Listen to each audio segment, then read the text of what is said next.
Stock మార్కెట్లో అపార అనుభవం ఉన్న ఏంజల్ బ్రోకింగ్ సంస్థలో డీమ్యాట్ అకౌంట్ ఓపెన్ చేసుకోండి. కేవలం 5 నిమిషాల్లో మీకు డీమ్యాట్ అకౌంట్ ఓపెన్ అయిపోతుంది. Zero cost. మీరు ₹1 కూడా పే చేయని అవసరం లేదు. కేవలం మీ దగ్గర ఉండవలసింది మీ PAN card, Aadhaar card, bank account. ఈ వీడియో కింద ఉన్న లింక్ క్లిక్ చేస్తే కేవలం 5 నిమిషాల్లోపే డీమ్యాట్ అకౌంట్ ఓపెన్ చేసి ట్రేడింగ్ కూడా స్టార్ట్ చేసేయచ్చు.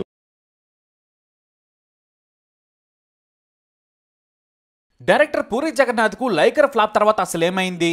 పాపం లేక హిట్ వస్తే ఒక్క ఫ్లాప్ తో మళ్లీ రోడ్డున పడ్డాడు పూరి.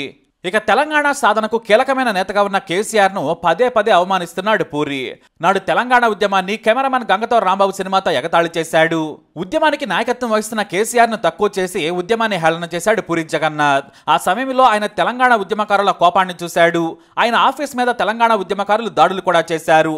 అయితే ఇప్పుడు లపాకీ పాటలో చౌకబార్ డాన్స్ కు అర్థం పర్థం లేని పాటలో కేసీఆర్ డైలాగ్ వాడేశాడు. అదే ఏం చేద్దామంటావు మరి? ఇక ఈ పాట రాసింది పాడింది ఇద్దరు కూడా తెలంగాణ వ్యక్తులే. ఈ పాట రాసింది కాసర్ల శ్యామ్. సాహిత్యం కోసం పాట రాసుకోవాలి కానీ పాపులారిటీ కోసం పాట రాస్తే ఎవరు క్షమించరు. ఇక పాట పాడిన సమయంలో తెలిసి కూడా రాహుల్ సిబుల్గన్స్ పాలు పంచుకున్నాడు. ఇతను కూడా తెలంగాణ వ్యక్తే. ఇక పూరి జగన్నాథ్ సినిమా కోసం ఎదురు చూసేవారు ఎంతో మంది ఉన్నారు. ఎందుకంటే ఆయన పడి లేచిన కెరటం. పడితే పర్వాలేదు కానీ దిగజారకూడదు. వరుస హిట్స్ వచ్చిన సమయంలో పవన్ కళ్యాణ్ అడ్డు పెట్టుకుని ఏదో తేపోతే కెమెరామెన్ గంగతో రాంబాబు ఎదురు తిరిగాడు. అంటే ఇక్కడ పవన్ కళ్యాణ్ కూడా పూరిని తిట్టాడు. మరి అసలు కేసీఆర్ అంటే పూరికి ఎందుకు కోపమో, గతంలో కేసీఆర్ వర్సెస్ పూరి, అలాగే పూరి వర్సెస్ పవన్ కళ్యాణ్ మధ్య ఏం జరిగిందో పూర్తిగా చూద్దాం. కెమెరామెన్ గంగతో రాంబాబు ఈ సినిమా రిలీజ్ చేశారు. ఫ్యాన్స్ పండగ చేసుకుంటున్నారు. అయితే ఇందులో తెలంగాణ అభిమానులు కూడా ఉన్నారు. ఇంకా చెప్పాలంటే ఏపీ కంటే తెలంగాణలోనే పవన్ కళ్యాణ్ కు ఫ్యాన్ బేస్ ఎక్కువ. జానీ సినిమా ఉమ్మడి తెలుగు రాష్ట్రాల్లో ఎక్కడ ఆడలేదు కానీ తెలంగాణలో చాలా బాగా ఆడింది. సూర్యాపేట, మిర్యాలగూడలో అయితే దుమ్ము లేపేసింది. ఇక కెమెరామెన్ గంగతో రాంబాబు కూడా అంతే. ఈ సినిమా అయితే నల్గొండలో కలెక్షన్ల కోత కోసింది. అది కూడా తెలంగాణ ఉద్యమానికి వ్యతిరేకంగా ఉన్న కొన్ని సీన్లు, డైలాగులు ఉన్నా కూడా. ఏకంగా నాడు కేసీఆర్ నే దర్శకుడు పూరి, హీరో పవన్ కళ్యాణ్ సెటర్లు వేస్తూ తీశారు. దీంతో తార్నాక ఆరాధన థియేటర్ లో ఉస్మానియా యూనివర్సిటీ విద్యార్థులు, Telugu students joint action committee నేతలు ముట్టడించారు. సినిమా పడగానే థియేటర్ లో రచ్చరచ్చ చేశారు. చివరకు ప్రింట్ నెత్తికెళ్లిపోయారు. ప్రింట్ ఇవ్వకపోతే అంతు చూస్తామన్నారు నాడు. సరిగ్గా తెలంగాణ ఉద్యమం పతాక స్థాయిలో ఉండగా సినిమా విడుదలైంది. కెమెరామెన్ గంగతో రాంబాబు సినిమా అక్టోబర్ 18, 2012 విడుదలైంది. అప్పటికే తెలంగాణ బిల్లును పార్లమెంట్ లో ప్రవేశపెడతారనే రూమర్లు మొదలయ్యాయి. అంతే ఊపుతో సమైక్యాంధ్ర ఉద్యమం కూడా ఊపందుకుంది. ఎవరికి వారు హోరాహోరీగా ఉద్యమాలు సాగిస్తున్నారు. తెలంగాణ ఉద్యమానికి కేర్ ఆఫ్ అడ్రస్ కేసీఆరే. ఆయన పిలిస్తే లక్షలాది మంది యువత రోడ్ల మీదకి వచ్చేవారు. 2 రాష్ట్రాల్లో ఉద్రిక్త పరిస్థితులు ఉన్నాయి. అయితే తెలంగాణ ఉద్యమ నేతగా ఉన్న కేసీఆర్ ఆంధ్ర నాయకులను, ఆంధ్ర పాలకులను దుమ్మెత్తిపోసేవారు. ఇటు ఆంధ్ర నేతలు కూడా కేసీఆర్ ను, తెలంగాణ ఉద్యమకారులను ఏకిపారేసేవారు. ఎటు చూసిన ఆందోళనలే. మరోవైపు తెలంగాణలో ఆంధ్ర నేతలకు వ్యతిరేకంగా పీక్స్ లో ధర్నాలు, ఉద్యమాలు సాగుతుండగా వచ్చింది కెమెరామెన్ గంగతో రాంబాబు. పవన్ కళ్యాణ్ సమాఖ్యాంధ్రకే మద్దతు తెలిపేవారు. ఆయన ఎప్పుడూ కూడా ప్రత్యేక తెలంగాణకు సపోర్ట్ చేయలేదు. సరిగ్గా అప్పుడే రిలీజ్ అయింది ఈ సినిమా. ఈ సినిమాలో ప్రకాష్ రాజ్ పాత్రపై తెలంగాణ ఉద్యమకారులు, టీజేఏసీ, టీఎస్జేఏసీతో పాటు అందరూ కూడా బొగ్గుమన్నారు. డైలాగులతో పాటు ఏకంగా పింక్ రంగు టెంట్ వేసి టీఆర్ఎస్ ను దెప్పిపొడిచేలా, తెలంగాణ ఉద్యమాన్ని కించపరిచేలా ఉన్న డైలాగులపై తీవ్ర ఆగ్రహం వ్యక్తం చేశారు. అయితే రావుకు బదులుగా రాణా నాయుడు అంటూ కేసీఆర్ మాదిరిగా నిలువు బొట్టు పెట్టి కేసీఆర్ ని అనుకరిస్తూ ప్రకాష్ రాజ్ నటించారు.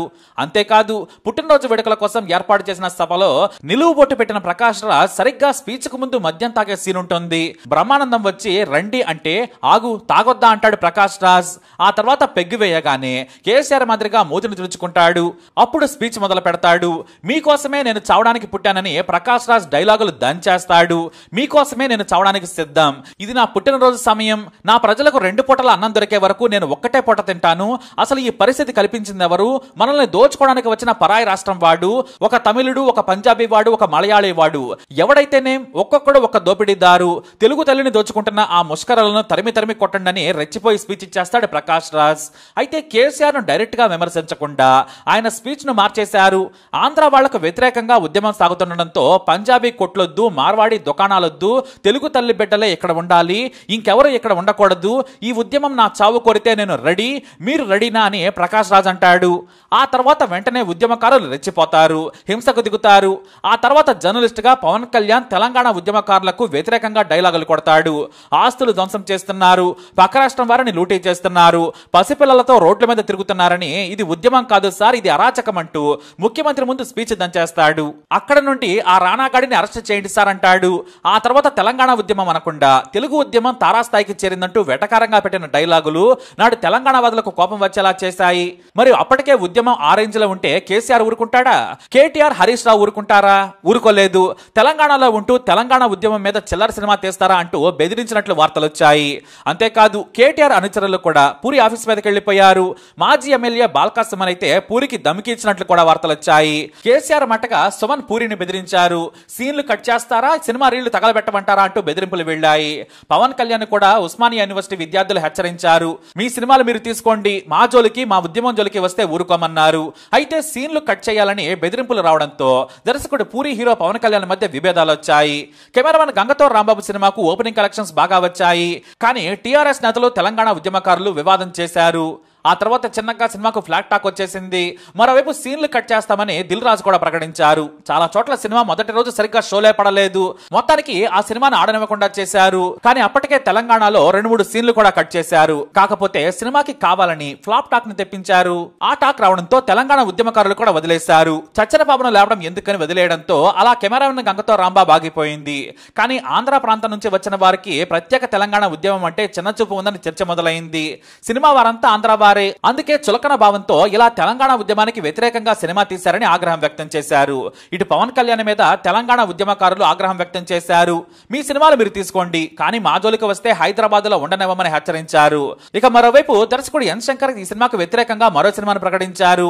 కేసీఆర్ ను కలిసిన శంకర్ నాడు పవన్ దర్శకుడు పూరిపై సీరియస్ అయ్యారు. ఈ సినిమా తెలంగాణకే కాదు, వికలాంగులకు, మహిళలకు కూడా వ్యతిరేకంగా ఉందని సినిమాను నిషేధించాలని డిమాండ్ చేశారు ఆయన. మరోవైపు జై బోలో తెలంగాణ సినిమాకు మంచి కలెక్షన్ రావడంతో లాభాలతో ఆ మూవీ బయటపడింది. మరోవైపు ఎన్ శంకర్ మీడియా చర్చల్లో కూర్చొని కెమెరామెన్ గంగతో రాంబాబు సినిమాకు వ్యతిరేకంగా తీవ్ర వ్యాఖ్యలు చేయడంతో నిర్మాత దిల్ రాజుకు సంకట పరిస్థితి ఏర్పడింది. నైజాం పంపిణీదారుడిగా ఉన్న దిల్ రాజు అభ్యంతరకర సీన్లను, డైలాగులను తీసేస్తామని ప్రకటించేశారు. అంతేకాదు చాలా చోట్ల ప్రకాష్ రాజ్ కేసీఆర్ మాదిరిగా బొట్టు పెట్టుకుని ఆ తర్వాత ఆయన మద్యం తాగి మాట్లాడుతున్నట్లుగా మందేసి మూతిని కూడా చేత్తో కేసీఆర్ అలా తుడుచుకుంటున్న సీన్లను కూడా తొలగించారు. కాకపోతే అప్పటికే తెలంగాణలో డ్యామేజ్ జరిగిపోయింది. సినిమాకు కూడా ఫ్లాప్ టాక్ రావడంతో వివాదం తెర వెనుకకు వెళ్లిపోయింది. ఈలోపు శ్రీకృష్ణ కమిటీ హాట్ టాపిక్ గా మారడంతో కెమెరామెన్ గంగతో రాంబాబు సినిమా గురించి ఎవరూ పట్టించుకోలేదు. కానీ ఇప్పటికే ఆ సీన్లున్నాయి. తెలంగాణ ఉద్యమానికి వ్యతిరేకంగా ఉన్నా కూడా ఇప్పుడే ఎందుకు రిలీజ్ చేస్తున్నారనేది హాట్ టాపిక్ గా మారింది. మరోవైపు కేసీఆర్ ను పోలిన సీన్లున్నాయి. మరి అంత ధైర్యం ఎలా వచ్చిందంటే కాంగ్రెస్ సర్కారు అండ చూసుకునే అంటారు కొంతమంది. ఎన్నాళ్ళు బీఆర్ఎస్ సర్కారు అధికారంలో ఉండడంతో ఈ మూవీని రిలీజ్ చేయలేదు. ఇప్పుడు కాంగ్రెస్ అధికారంలోకి రావడంతో మూవీని విడుదల చేస్తున్నారనే టాక్ ఉంది. అయితే ఇప్పుడు ఆ సినిమాను ఫ్యాన్స్ మాత్రమే చూస్తారు, జనాలు పెద్దగా ఆసక్తి చూపరు. కాబట్టి వివాదం అనేది ఉండదనే కామెంట్స్ వినిపిస్తున్నాయి.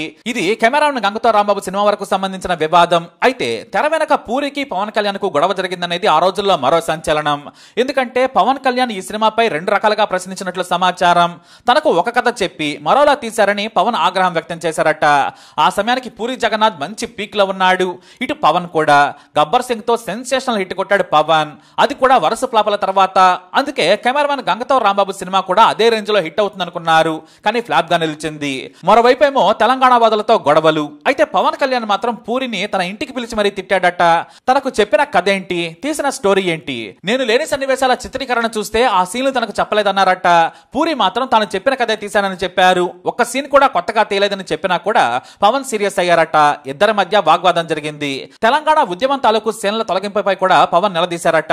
ఇప్పుడు ఎలా తీసేస్తారని పవన్ అడిగారు. ఆ సీన్లు తీసేస్తే సినిమా కథకు ఉన్న లింక్ తెగిపోతుంది, వద్దని వారించారట. పూరి మాత్రం తెలంగాణ వర్షన్ తొలగించాలి, దిల్ రాజు కూడా ఇబ్బందులు పడుతున్నారు, పొలిటికల్ ప్రెజర్ ఉంది, తనకు టీఆర్ఎస్ అగ్రనేతల నుంచి ఒత్తిడి కూడా ఉందన్నారట. దీంతో ఇలాంటి చెత్త సినిమా తీస్తామనుకోలేదని సీరియస్ అయ్యారట పవన్. అయినా పూరి మాత్రం కాసేపటి తర్వాత కూల్ అయి బయటకు వచ్చేశారు. ఇక గొడవ జరిగిన 2 రోజులకే సినిమాను తెలంగాణ థియేటర్స్ ఓనర్స్ తీసేశారు. తమ థియేటర్లను ఆందోళనకారులు ధ్వంసం చేస్తారన్న భయంతో తీసేసి కొత్త సినిమాలను ఆడించారు. ఈ కారణంతో దిల్ రాజుకు భారీ నష్టం వచ్చిందని ఆ రోజుల్లో చర్చ సాగింది. అయితే పూరి జగన్నాథ్ మాత్రం ఈ సినిమా వివాదం జరిగిన 4 రోజుల తర్వాత ఓ పత్రికకు ఇంటర్వ్యూ ఇచ్చారు. తాను జీవితంలో ఇక పవన్ కళ్యాణ్ తో పనిచేయను, కెమెరామెన్ గంగతో రాంబాబు నా చివరి సినిమా అని ప్రకటించేశారు. ఎందుకని ప్రశ్నిస్తే లోతుల్లోకి వెళ్లి నేను చెప్పలేను, ఒకటి మాత్రం చెప్పగలను, నాకు పవన్ కళ్యాణ్ కు మధ్య సఖ్యత చెడిందనేది వాస్తవం. ఎందుకంటే మీరు నన్ను అడగొద్దు, నేను అల్లు అర్జున్ తో సినిమా చేస్తున్నాను, ఇద్దరమ్మాయిలతో సినిమా షూటింగ్ నడుస్తోంది, అల్లు అర్జున్ కూడా మెగా ఫ్యామిలీ కుటుంబ సభ్యుడే, నేను ఆయన డిసప్పాయింట్ చేయదలుచుకోలేదు, నేను అల్లు అర్జున్ తో మళ్ళీ సినిమాలు చేస్తాను, కానీ పవన్ తో మాత్రం ఇక చేయనని కరాఖండిగా చెప్పారు పూరి జగన్నాథ్. అలా గంగతో రాంబాబు అక్కడ వరకు ఎండ్ అయింది. ఇప్పుడు రీ రిలీజ్ అయ్యి మళ్ళీ హాట్ టాపిక్ అయింది. ఇక్కడ దిగజారటం అంటే పూరిని తక్కువ చేయడం లేదు, ఇలాంటి పాటలు అడ్డం పెట్టుకుని అర్ధనగ్న డాన్సులు చేయిస్తూ ఇదే పెద్ద క్రియేటివిటీ అని పూరి జగన్నాథ్ అనుకుంటే పొరపాటే. ఇప్పటికే సినిమా పరిశ్రమలో డ్రగ్స్ నుంచి కొన్ని కార్యకలాపాలపై ఎప్పటి నుంచో పూరి మీద విమర్శలున్నాయి. కేసీఆర్ అధికారంలో లేడని ఇప్పుడు ఇలా చేసి ఉండొచ్చు, అదే కేసీఆర్ అధికారంలో ఉంటే ఎలా చేసేవాడా? ఇక పడిలేచిన కెరటం పూరినే కాదు, కేసీఆర్ కూడా అవ్వచ్చు. కాలం మళ్లీ తిరుగుతుందనే విషయం గుర్తుంచుకోవాలి. కేసీఆర్ సీఎం గా ఉన్నప్పుడు డ్రగ్స్ విషయంలో ఆయన్ను అలాగే నిర్మాతగా వ్యవహరిస్తున్న చార్మిని గంటల తరబడి పోలీసులు ఈడీ విచారణ చేసినందుకు కోపం పెంచుకున్నాడేమో, అందుకే ఇలా ఈ పాటలో వాడి ఉండొచ్చు.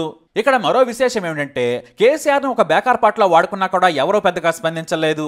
మరి అధికారంలో ఉంటే మాత్రం ఆగేవారు కాదేమో. ఏ పత్రిక కానీ మీడియా కానీ కేసీఆర్ ను తెలంగాణ సమాజాన్ని తాగుడు సొసైటీగా చిత్రీకరించే ప్రయత్నం చేస్తే ఎవరో పెద్దగా పండించుకున్న వారు లేరు. మరి కేసీఆర్ కేవలం అధికారంలో లేడని ఇలా చేసి ఉంటాడని బీఆర్ఎస్ నేతలు పూరిపై సీరియస్ అవుతున్నారు. మరి ఇది సంగతి. ఈ స్టోరీపై మీకున్న అభిప్రాయం ఏంటి? కమెంట్ ద్వారా తెలియజేయండి. ఈ వీడియో అప్డేట్స్ కోసం మై ఛానల్ ఫాలో అవ్వండి, అలాగే తప్పకుండా సబ్స్క్రైబ్ చేసుకోండి.